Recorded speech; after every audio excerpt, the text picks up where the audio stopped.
Ça, c'est quelque chose que j'adore faire. Pour le mariage d'un de mes clients, il m'avait demandé de faire justement ce que vous voyez là, c'est-à-dire des roses en sucre tiré. Quand j'étais en BTM pâtissier, un jour on a eu un cours sur les pièces montées et notamment sur le sucre tiré. Et j'avais posté la photo à l'époque, mais c'était en 2020, tu vois. Donc ça remonte un petit peu. Et il avait adoré les roses que j'avais faites.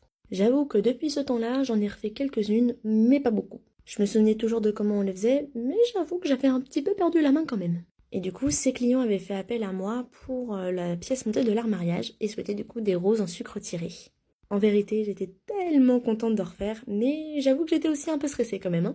Et là, vous allez me dire, mais c'est quoi le sucre tiré? Pour faire simple, c'est du sucre qu'on peut modeler comme une pâte à modeler si vous voulez. On le chauffe à une certaine température, après on le laisse refroidir et après on va ce qu'on appelle le satiner. C'est-à-dire qu'on va faire rentrer de l'air pour obtenir de la brillance et une bonne texture, on va dire.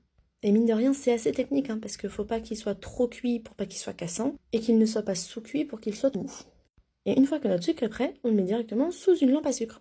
La lampe à sucre, c'est ce que vous voyez en fait.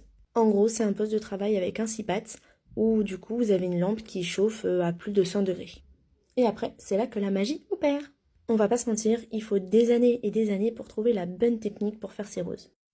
Et chaque rose est différente en fonction du pâtissier. Chacun a sa technique, mais également son empreinte personnelle. Et voilà le résultat. Quand j'ai fait cette pièce-là, on était en septembre, donc les roses ont pris un petit peu l'humidité. C'est pour ça qu'elles n'ont plus leur côté brillant et qu'elles sont un peu mates. Et toi, qu'est-ce que t'en penses? Est-ce que tu trouves que ça ressemble à des roses? Allez, des bisous et à bientôt!